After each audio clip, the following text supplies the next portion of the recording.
Hi, this is Shay Wheat, certified event producer and owner of Grace and Ease Productions. And in my episode for the Business Growth Architect Show, I will share the 5 phases of events to scale your business and leverage your time. Hello, fabulous person. Beate Chelette here, the Growth Architect. Welcome back to the Business Growth Architect Show, where we bring you cutting-edge business strategies from some of the world's most successful entrepreneurs, business transformation experts, and visionaries who want to help you to scale your impact. Look for one tangible strategy that you can take back and implement right away. And now back to our guest. Welcome back, everyone. This is your host, Beate Chelette from the Business Growth Architect Show. Today, I have with me a pretty spectacular woman who's done some really big things, like she moves big things. Welcome, Shay. I'm so excited to have you on the show. Tell everybody who you are and what you do. What do we need to know? Awesome. Thank you so much for having me here. My name is Shay Wheat. I'm a California native. I enjoy the sunshine here in lovely California with my fiance and my fur babies. And, being in California, Northern California, we've got wine country right there. So that's not horrible. Right. And we also enjoy traveling abroad now that we can actually do that again. And then professionally, I love connecting on the power of events. And we also support speakers, coaches, and expert thought leaders in creating a wave of change in their communities through events. So one of the reasons I wanted to speak to you is because you have a big philosophy around events and using events not just in the regular kind of way. Because when we had our get to know each other call, you had shared that there were different levels of events. And, my first question typically is, what is strategy for you? So I would like to tie that into it because you already have a strategy developed. Care to share? Mm-hmm. Yeah, absolutely. So strategy is really taking a look at, there's actually 5 phases, in my opinion, of event leverage and strategy. So depending on where you're at in your business, you should be doing certain types of events. And what I did the other day was I was actually writing down, what are all the different types of events that people can be utilizing in their business right now? And I came up with 17. Oh, no way. There's more. 17 different types of events people can leverage. So yes. I'm going to jump in here and I'm just going to make clear that people understand what we're talking about here. So as an expert on whether you're a podcaster, a coach, a consultant, a speaker, or you use speaking to build your authority, you are able to have different types of strategies to get that authority to go and build that through some sort of medium. So Shay, you take that part using events to build that authority. So let's go through some of these levels of events. So let's say I am just starting and I have an idea. It's not entirely fully flushed out. People tell me there is something about me. Where do I start? Yeah.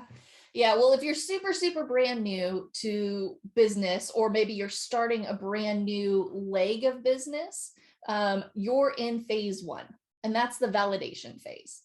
So in this phase, your primary goal is to get clients and get them crazy awesome results. That's it. You should not be doing events in phase 1.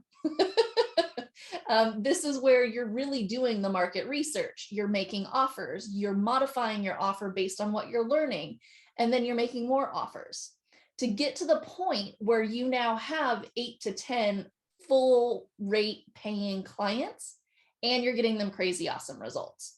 Now you've proven that you have proof of concept, you've gotten testimonials, and you're looking to move into phase 2, which is visibility. Now you can start taking a look at actually becoming more visible and utilizing some of those 17 different types of events I was talking about earlier. So you're going to start using the free platforms, okay?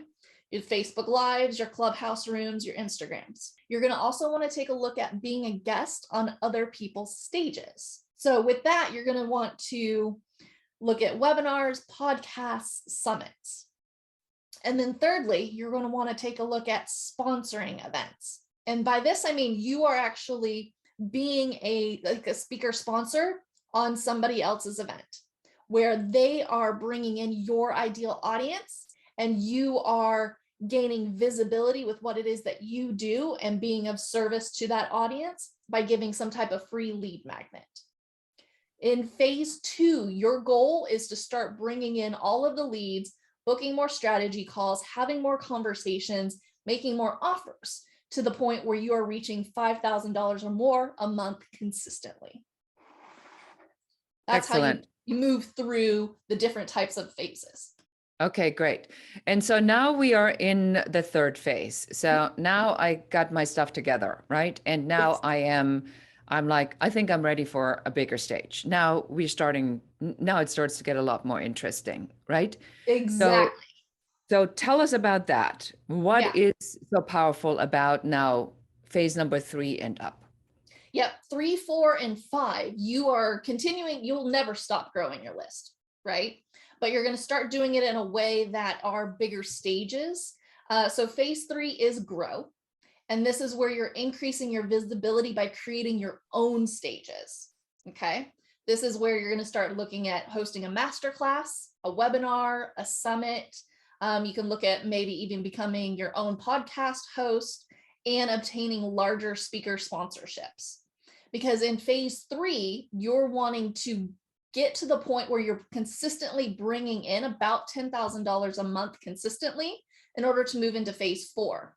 In phase 3, you're also going to start looking at, if you don't have already, bringing on team to support you, because phase 4 is about scaling and phase 5 is about leverage. So in order to do that, you have to have team that's taking things off of your plate so that you can continue to grow, scale, and leverage your business through events.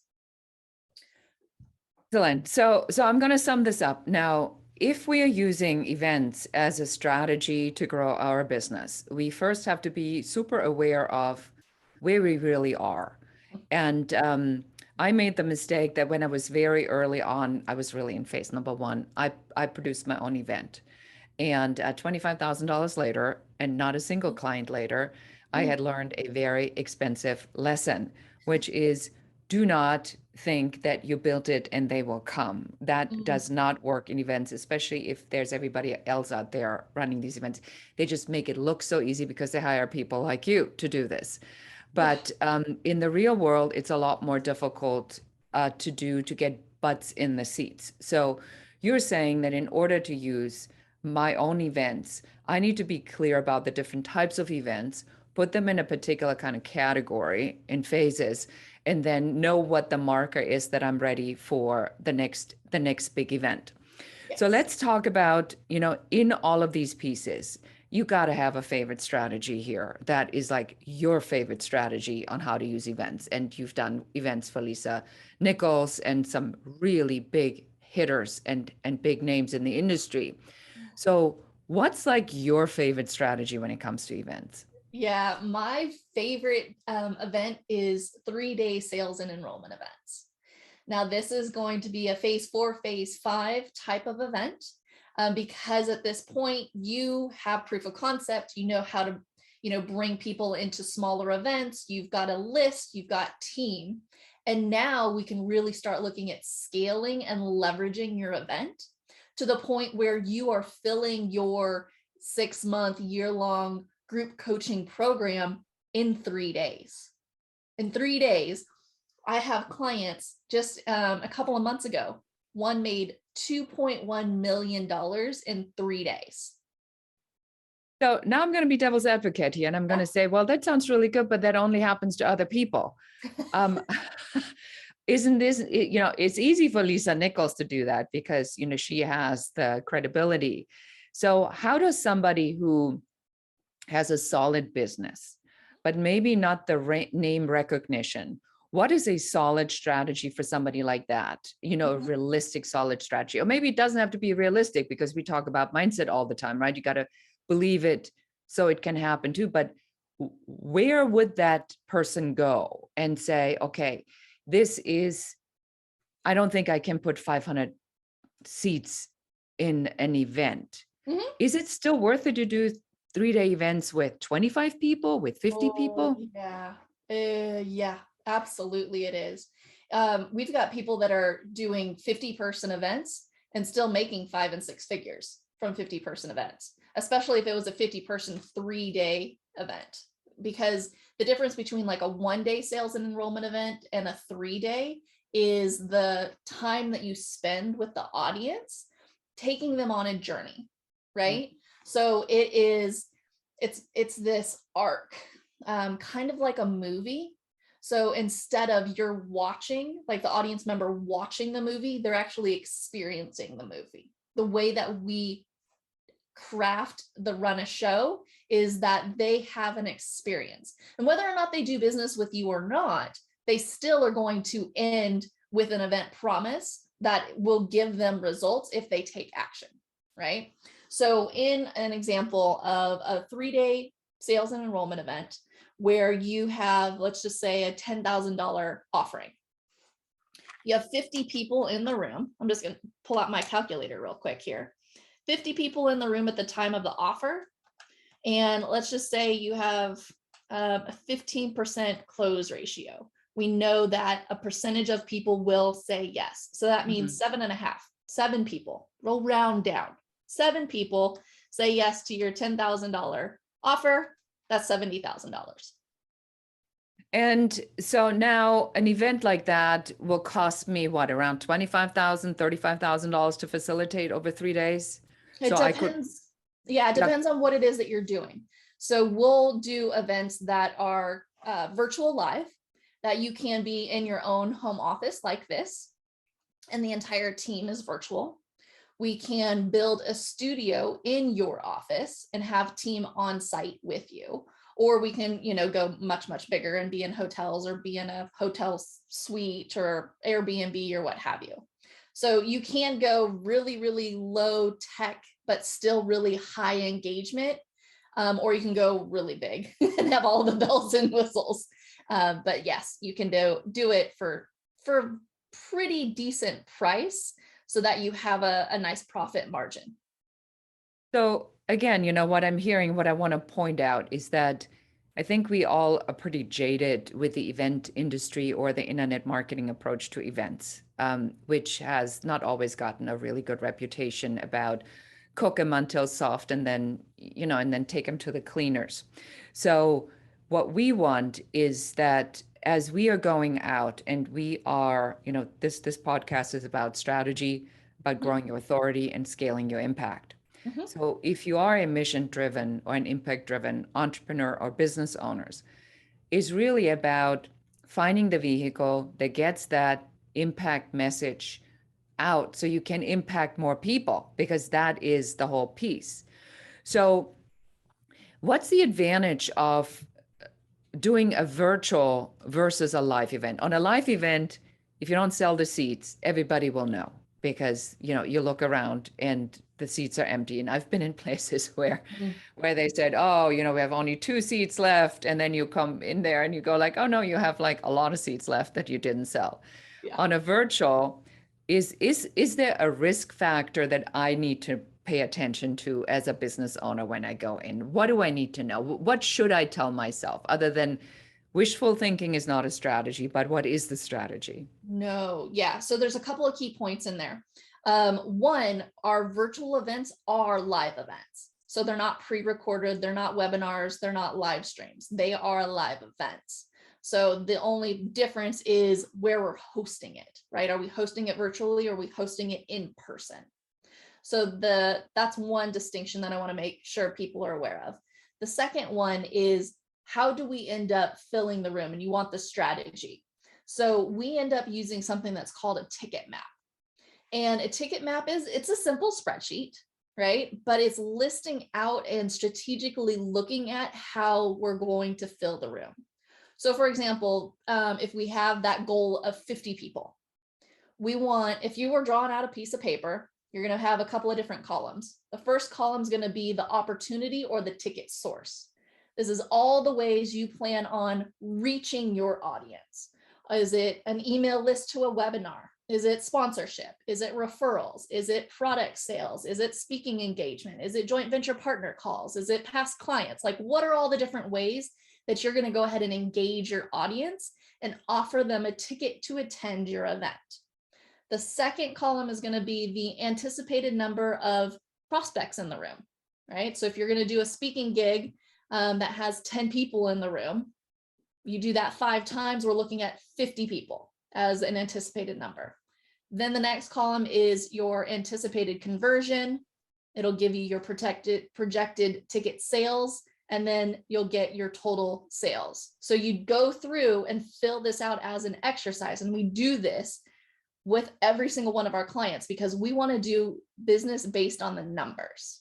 Mm-hmm. And as we start going through your speaking gigs, your webinars, everything else, we're going to say, okay, this was our projected, what actually happened, right? Because if you've got a joint venture partner call that you thought was going to be amazing and you're expecting to get 10 tickets out of it and nothing happens, okay, great. How do we go ahead and exchange something else in order to still have those tickets?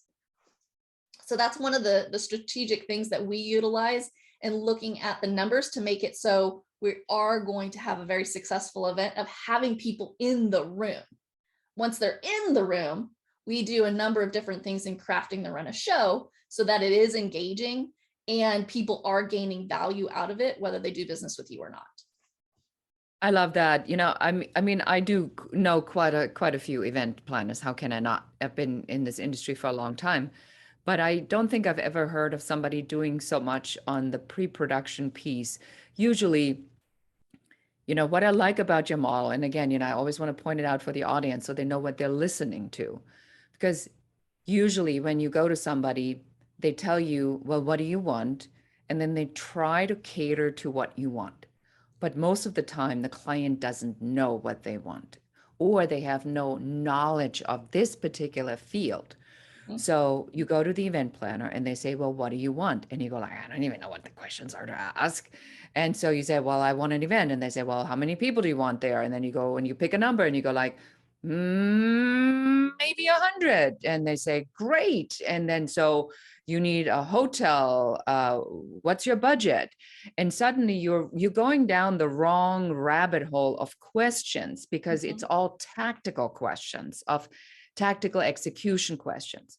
So what we are giving you right now for all of those who are listening and watching, we are giving you Signature Style by the Growth Architect, the strategy on how to actually run events successfully.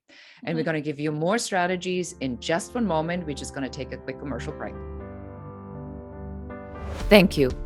Thank you for being here. Thank you for investing in yourself.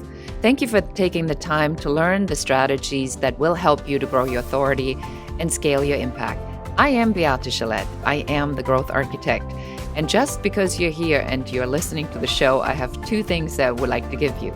Number 1, for the subscribers to our podcast, we have exclusive bonus content that you can pick up at beatechelette.com/bonus. And my second gift to you is a piece from our 5-Star Success Blueprint, our method where we help business owners just like you, experts in their industry, to grow, build, and scale their business to multiple 6 figures, 7 figures, and beyond.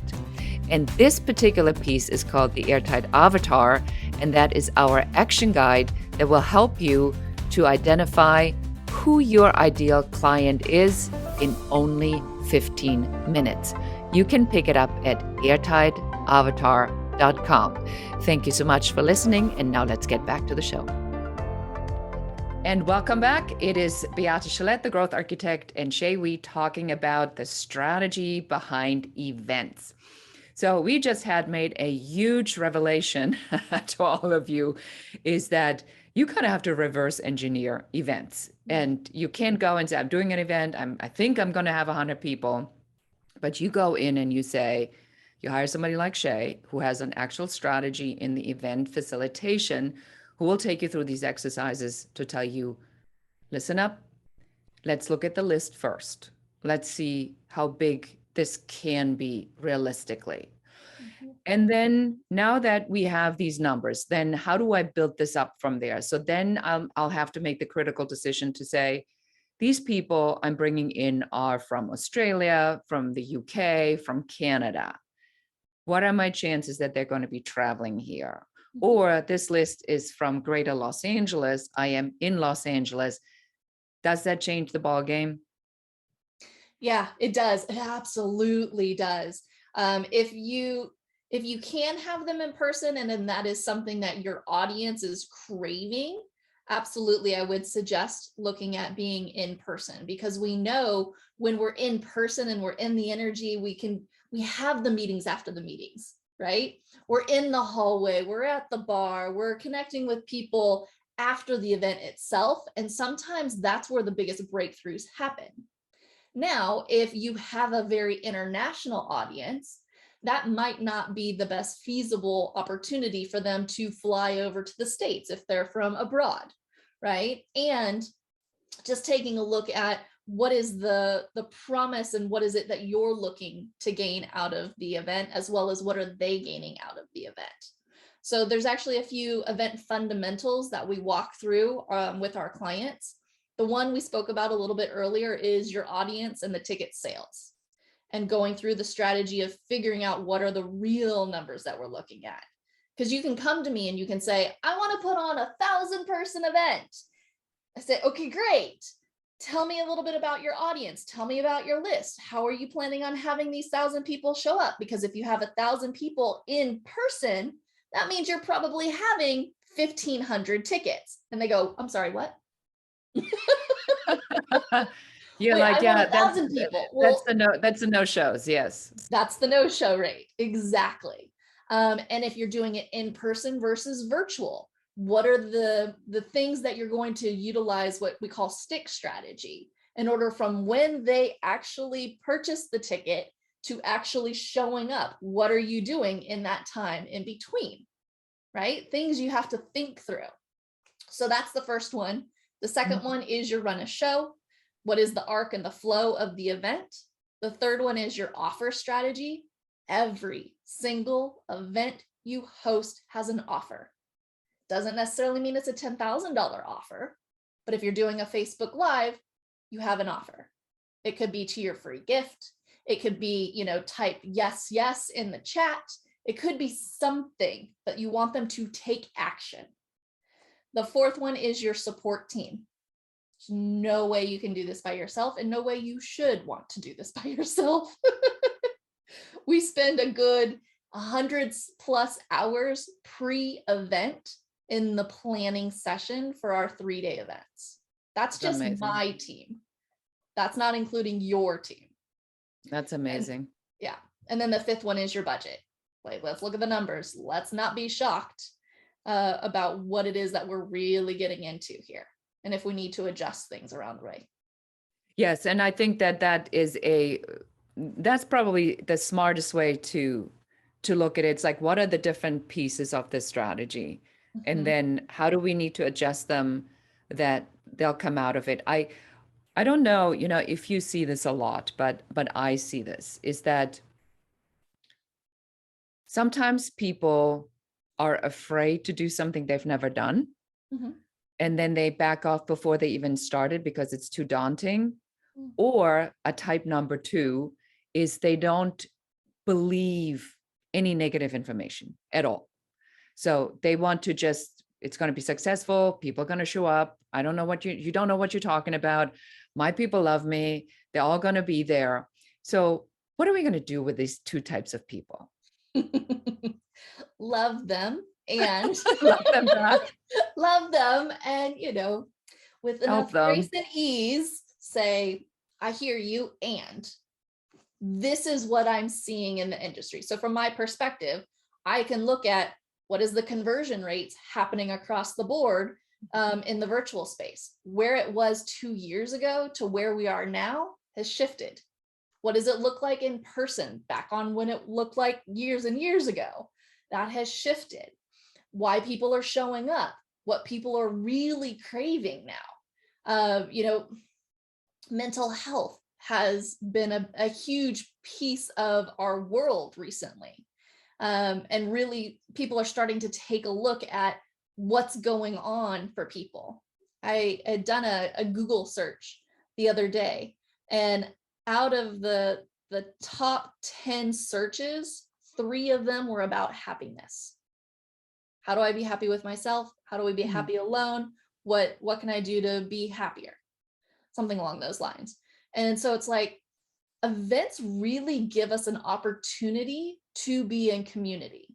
And when you're in community, that's when the happiness factor changes, because you're in a group with other like-minded individuals that are all going through the same thing, right? And so I think that's the underlying power of events, is that community and the ability to have accountability with other people that are like you, especially those of us that are entrepreneurs.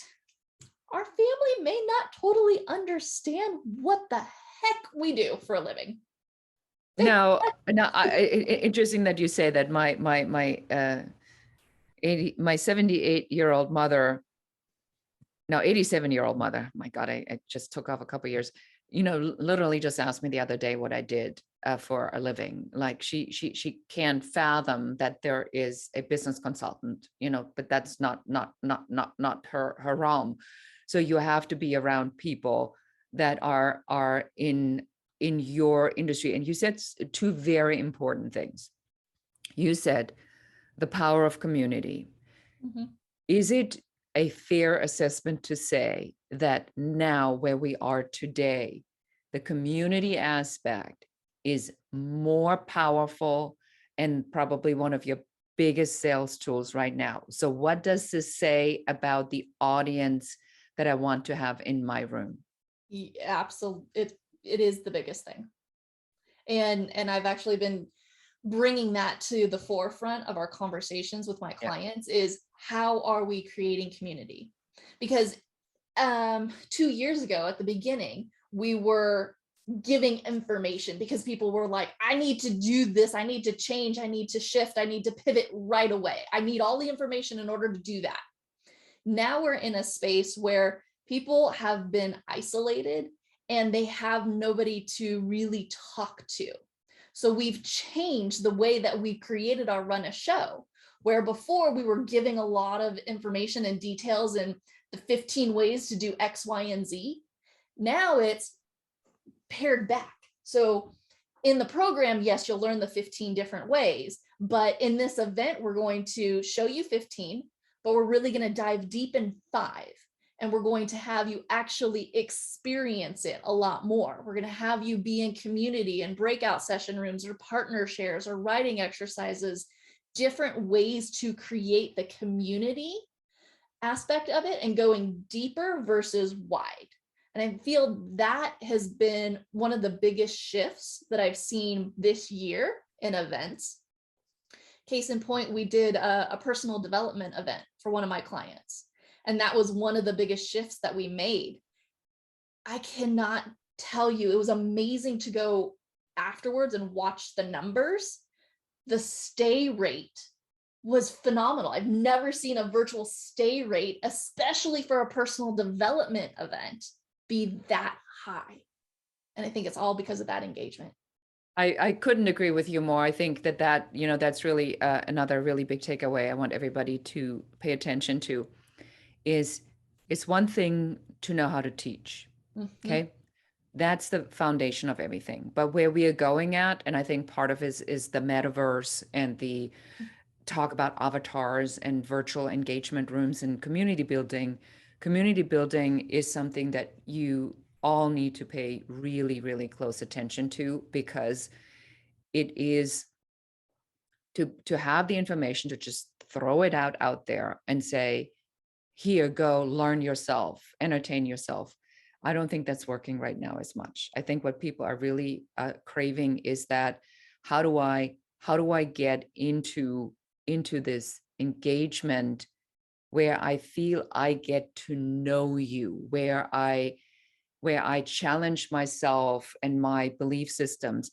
I see this in my work all the time when I work with experts, coaches, consultants, podcasters, is that it's hard for them to let go of the way it's always been.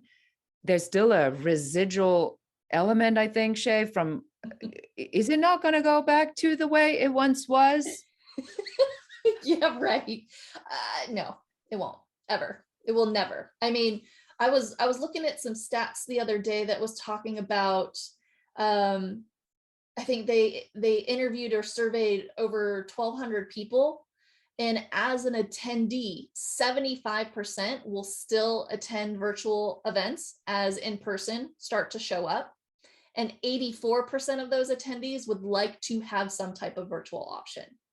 That right there is a shift that we will never, ever go back to the way it was before. No, and I think honestly that nothing takes away from the in-person experience. I completely agree. What I think is going to happen, and this is my personal assessment, is industry conferences in person because of networking. I think that will have its own place. But what I believe is happening in this space that we are in the personal development space, is that the larger piece, the getting to know, here's who I am. I think that a lot of it will stay virtual just because it allows more people to log in, and people still have kids and still need to log off at 5:00, and it's hard for them to travel. It puts undue burden on the partner sometime, especially if that person is traveling. It's expensive. Yep. So in order to get going, right, I believe that there is a big part of where we want to offer a version of it. And then let's start with these community events, but in a smaller setting. So I just facilitated an event, not a full event, but a piece of an event where I did a team building. I'm a certified Myers-Briggs practitioner. So in the leadership development piece, I have a piece that's about understanding yourself and then knowing how other people take. And we were about 35 people. And that was a good room, actually, because you could do your breakout sessions in 5 and 6. And there was enough interaction there. It wasn't super long to still have each one of the groups come forward and share their findings, so that the event wasn't, it wasn't going on and on and on and on and on and on and on, because if you have a large event, not everybody can share. So, to sum this piece up of our conversation is that you need to think, in order to build your authority status, how can you put events into this community planning and outreach piece? And what would that look like? I personally have a recommendation for a book, and his name is John Levy, and the book's called You Are Invited, and he teaches you how to build communities. He's the guy who started the influencer dinner movement in New York. I mean, and made this a phenomenal success. I mean, absolutely fascinating. I was invited to one of the virtual pieces. I couldn't believe it, how well it was done, and just the amount of people and how long they stayed and the engagement and interaction. I mean, that guy got something figured out. So learn how to involve your community.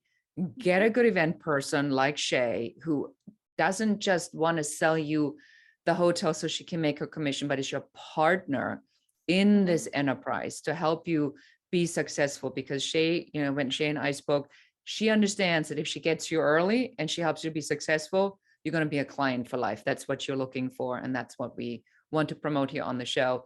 You don't get rich on one sale. You make the money on repetitive sales. You make the money on the relationships you build and repeat clients and referrals. So how do we find out about you? And do you have a gift for us? Yes, absolutely. So you can definitely find me on all the social media channels. You can take a look at our website, Grace and East Productions. But if you wanted to dive in a little bit more into the 5 phases, I do have that gift for you. So simply head over to 5phases.info, and that's spelling out the word 5, F-I-V-E, 5phases.info/growth. And you'll go through kind of a flow chart to figure out where you're at, as well as steps in order to move you through the phases. Because even if you're in phase 1, 2, and 3, does not mean it will take you long to get to phase 4 and 5. Thank you so much. That was amazing information. We have obviously all of this in the show notes. Shay, this has been an amazing interview. I can't thank you enough for being here and for especially being so open and sharing your secrets here, because you did share quite a bit of information on behind the scenes on the strategy and the system that you have to help people to be successful as they're facilitating events. So again, thank you so much for being here. Thank you so much. We'll see you all soon. And that's it for us today. Thank you so much for watching. This is Beate Chelette, the Growth Architect. And that's it for us today. Thank you for listening and watching the Business Growth Architect Show. I enjoyed having you here. And for accountability, just take one of the strategies that you have heard, one thing that you can implement in your business immediately. Please leave comments. Don't forget to like and share this show. And if you have any questions about business, please put them in the comments. We are here for you. We're here to support you and help you to grow, build, and scale your own business. For more advice, please check out our website in the show notes below. Thank you again. This is Beate Chelette, the Growth Architect, and goodbye.